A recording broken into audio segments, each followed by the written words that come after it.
Egyptian security forces on Tuesday killed a prominent Islamic State militant suspected of being involved in recent attacks in northern Sinai. The Interior Ministry reports security forces conducted a raid on a building under construction in Arish, a city in North Sinai, where militants had set up a base of operations. An exchange of fire led to the death of one of the group's leaders, Ahmed Hassan Ahmed al-Nashur, who was also known as Gunda al-Masri.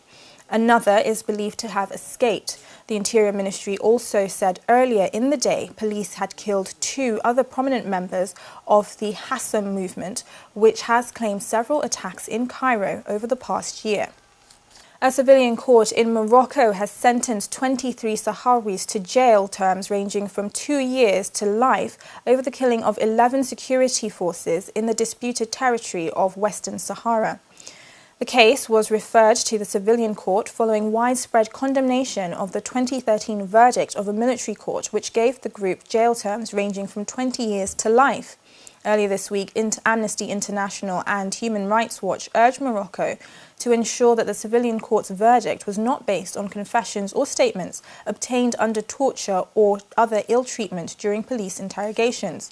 Morocco and the Polisario Front independence movement have accused each other of being behind the deadly clashes which took place between security and Sahrawi protesters at a camp for displaced people in 2010. Now, it's been an eventful first 6 months in power for American President Donald Trump, scandals and crisis, but still the commander-in-chief continues his work on fulfilling his campaign promises. Let's see how that's been going in our next report. After 6 months in office, Donald Trump's approval rating is the lowest of any American president since polling began. His popularity decreasing as the scandal over his team's possible collusion with Russia in an alleged bid to influence last year's election continues to grow. The federal investigation has now engulfed both his son, Donald Jr., and son-in-law, Jared Kushner. Trump hit back on Twitter, calling the probe a witch hunt, and says he wants to remain focused on fulfilling his policy platform, like his campaign promise to reform the healthcare system. Internal party divisions among Republicans in Congress is hampering progress. A proposed, then twice revised bill failed to get the votes needed to pass the Senate. I'm certainly disappointed. For 7 years I've been hearing repeal and replace from Congress, and I've been hearing it loud and strong, and then when we finally get a chance to repeal and replace, they don't take advantage of it, so that's disappointing. The president has, however, signed a slew of executive orders. One of them, his much-touted Muslim travel ban. Both versions of the order were struck down by the courts, but it eventually came into partial effect, a decision taken by the Supreme Court until it hears the full case in October. The ban drew mass protests across the country and was denounced by numerous world leaders, as was Trump's decision to pull the United States out of the Paris Climate Agreement. Wherever we live, whoever we are, we all share the same responsibility. Make our planet great again.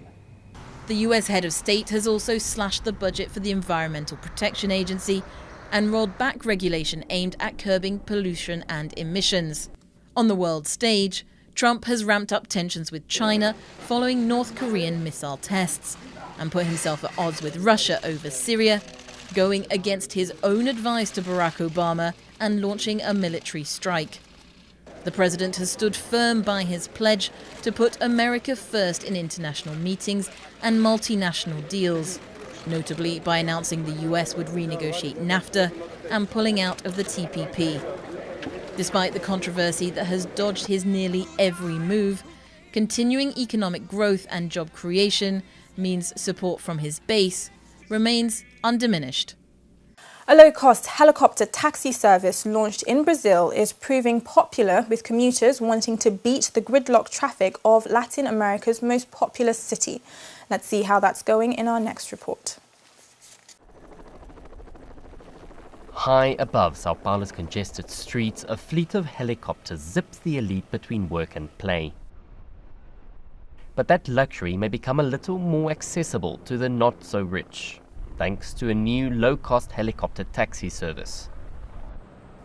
New York-based IT executive Gustavo Boyd is waiting for his Voom helicopter lift from the business hub to the airport. Traffic in Sao Paulo sometimes seems like it's not moving at all. Friday afternoons are very hard. It could take 3 hours to get to the airport, so often flying is the best option. Voom, an Airbus startup, says its easy-to-use online booking service is a world first. Its most expensive route, from the city centre to Sao Paulo's international airport, costs around 500 reais, or $150, far less than other helicopter taxi services. I chose Voom because it fell within my travel budget, shall we say, because it is very cheap. It was really worth it, not only because of the cost, but also the ease, which made it more accessible. At the heart of this experiment is an intriguing idea: that cheaper air travel could clear traffic jams in the developing world.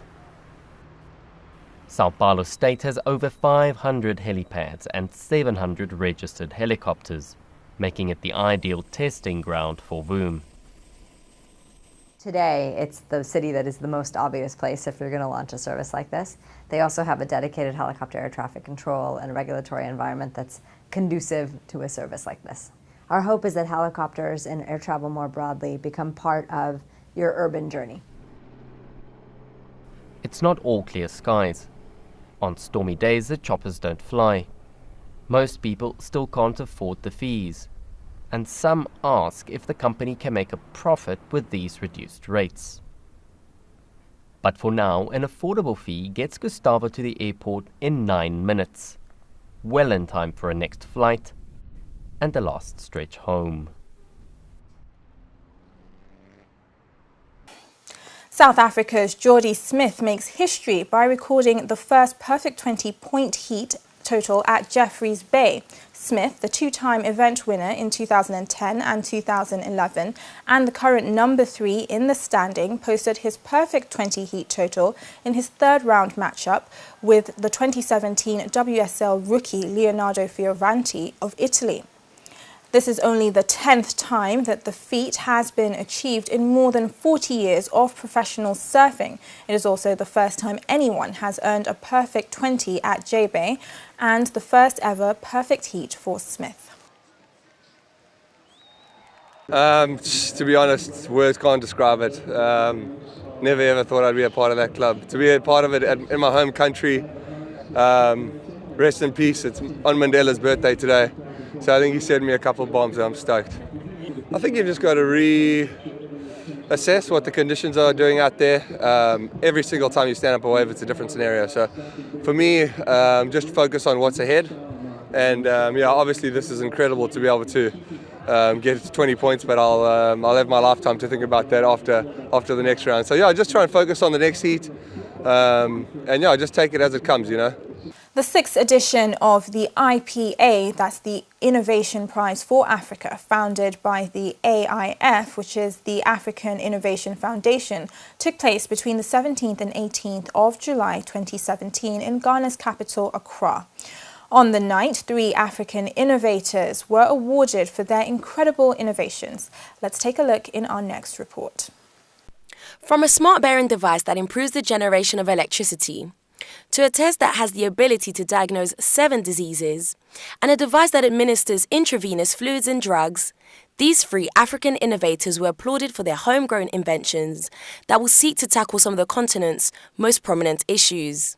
On the night of the 17th and 18th of July, many dressed up to attend the Innovation Prize for Africa Awards in Ghana's capital, Accra, to see which out of the 10 nominees handpicked from over 2,500 applicants would come out on top with the grand prize title.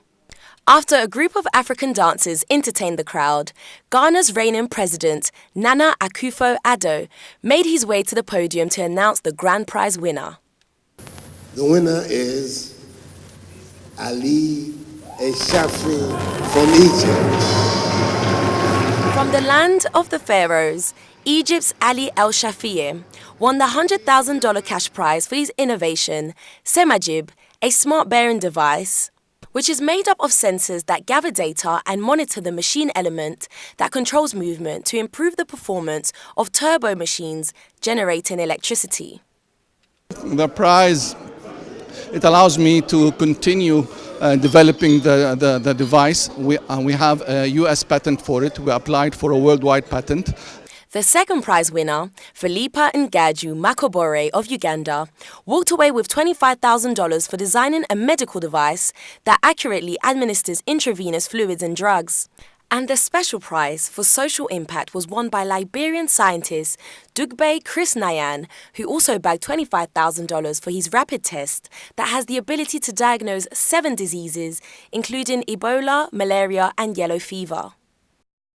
Well, we are supposed to start clinical trials this year on adults and then transition to young children. So the prize money is going to go directly to most of those efforts, especially when we are navigating regulation in the medical device sector, as well as technology development. So based on feedback from the clinical trials, we will revise the technology to ensure that we incorporate new features based on the results.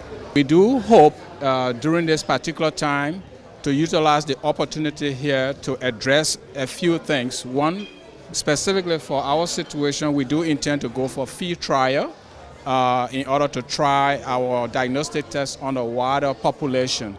And so this particular environment, the Innovation Prize and the Innovation Foundation have provided that platform. The 7 other IPA nominees didn't leave empty-handed. They went home with a $5,000 voucher each to be used to further develop their innovations. And all 10 nominees will receive post-prize support from the African Innovation Foundation, as well as local and international publicity.